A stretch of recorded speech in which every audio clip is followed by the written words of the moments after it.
ایمان ایک درخت ہے، اور حضرت ابو ہریرہ رضی اللہ تعالیٰ عنہ سے روایت ہے کہ 70 سے زیادہ ایمان کی شاخیں ہیں، اور ان میں سب سے بڑی شاخ، سب سے افضل اور سب سے اولا شاخ کلمہ طیبہ لا الہ الا اللہ محمد الرسول اللہ صلی اللہ تعالی علیہ وسلم ہے۔ میرے پیارے آقا صلی اللہ تعالی علیہ وسلم کے پیارے دیوانوں، کلمہ طیبہ اپنے دامن میں بہت زیادہ وسعت، برکت، رحمت رکھے ہوئے ہے۔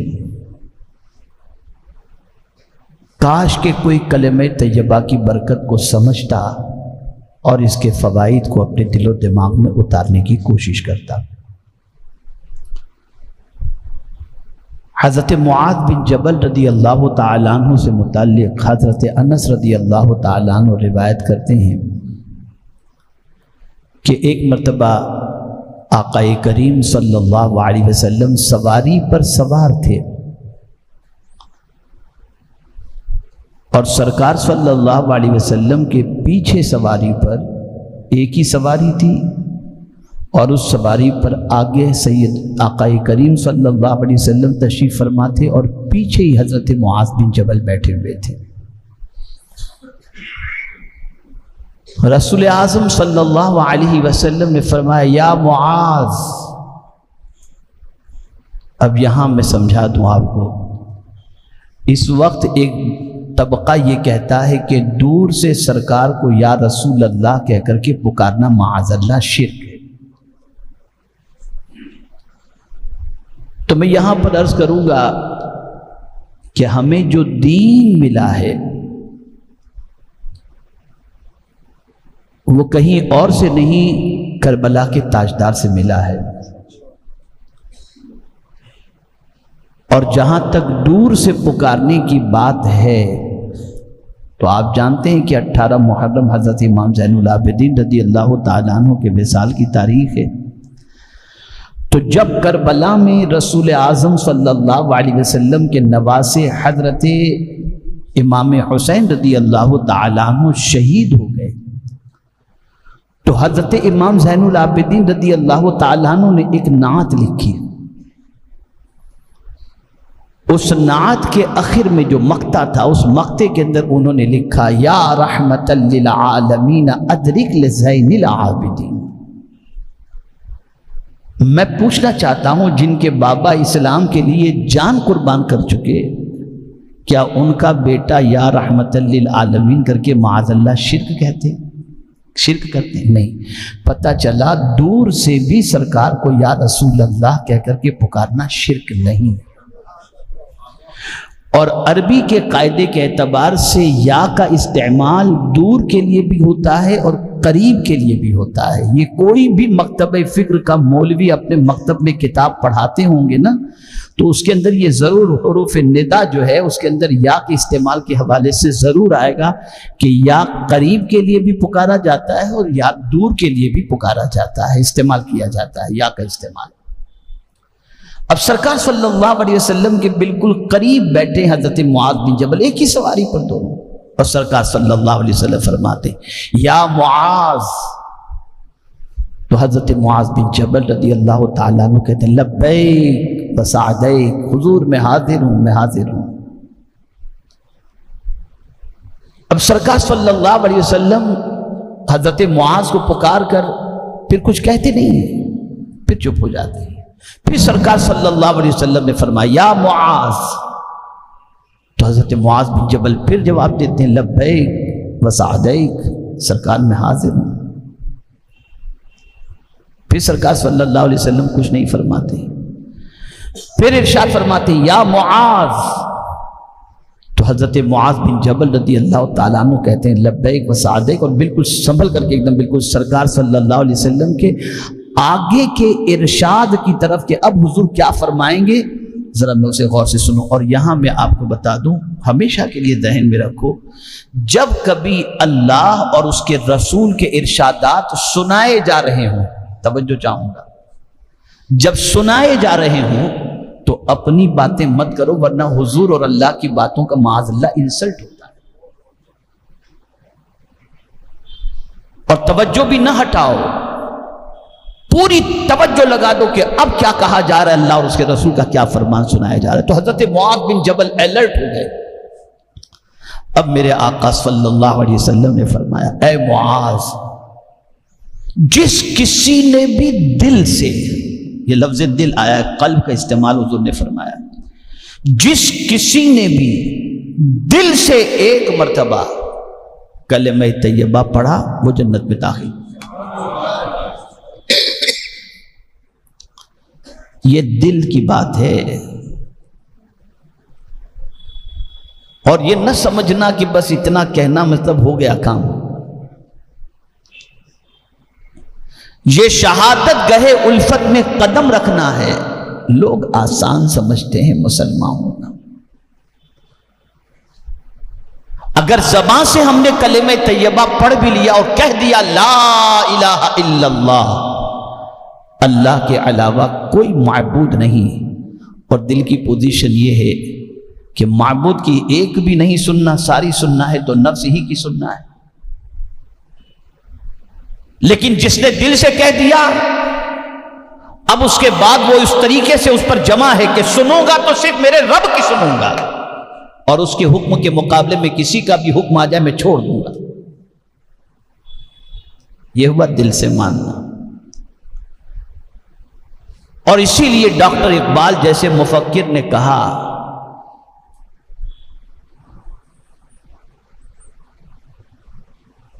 کہ زبان سے کہہ بھی دیا لا الہ تو کیا حاصل، زبان سے کہہ بھی دیا لا الہ تو کیا حاصل، دل و نگاہ مسلمان نہیں تو کچھ بھی نہیں. اگر دل مسلمان نہیں ہوا اور آنکھیں مسلمان نہیں ہوئی تو کچھ بھی نہیں.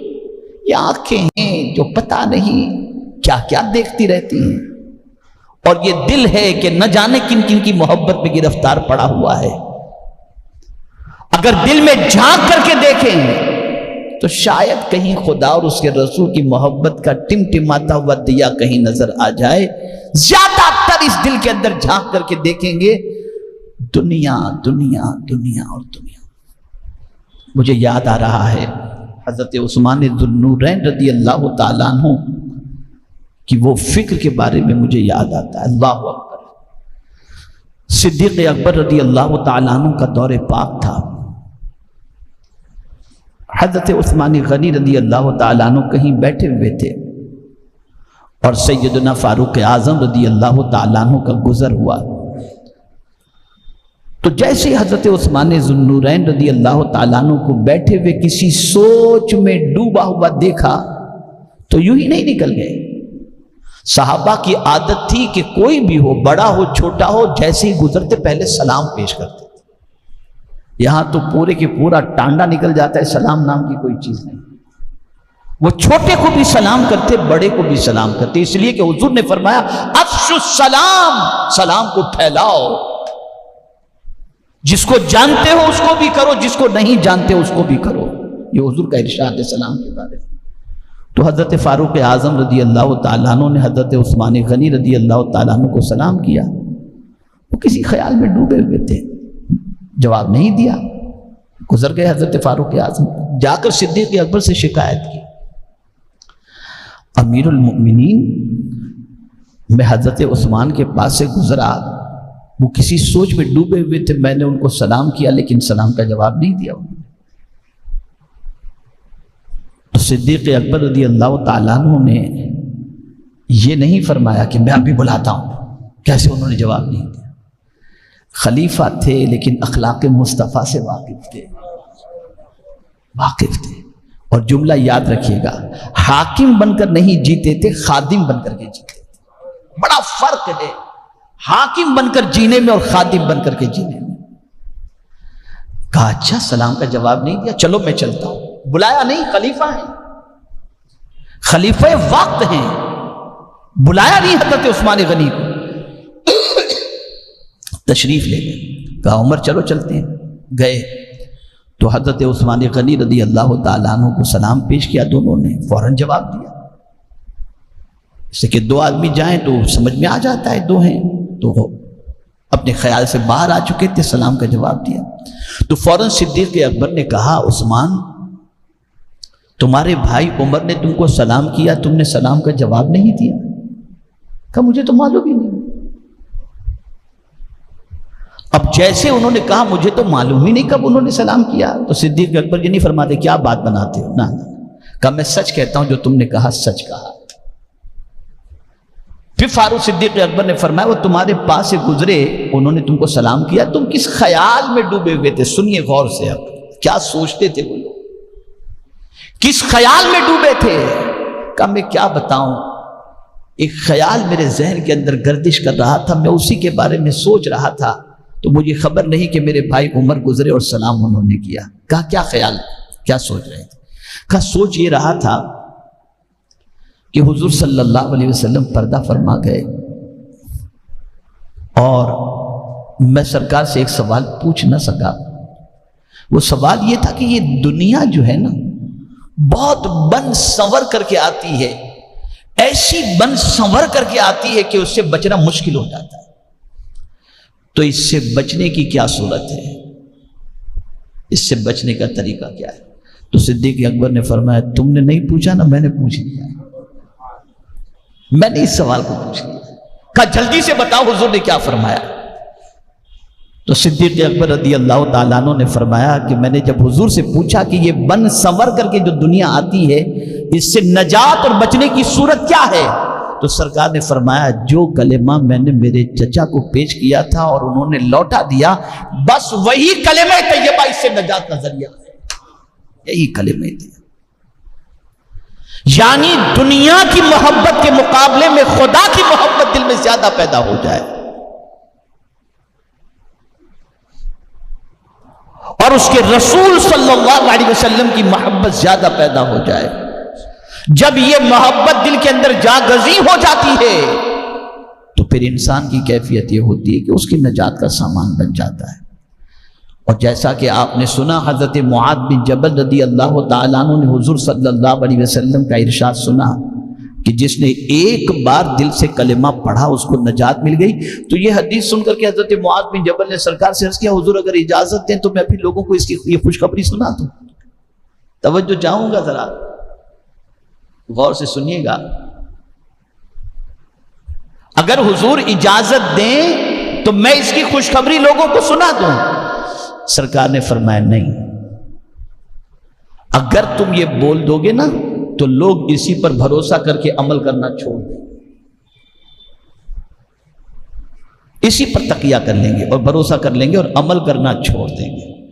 پھر حضرت معاذ بن جبل نے بتایا کیوں، تو یہاں بھی محدثین فرماتے ہیں یہ حدیث جب حضرت معاذ بن جبل رضی اللہ تعالیٰ عنہ کے وصال کا وقت قریب آیا تب انہوں نے یہ حدیث علم نہ چھپایا جائے اس کا حضور نے فرمایا ہے، اس وجہ سے انہوں نے یہ حدیث بیان کر دی۔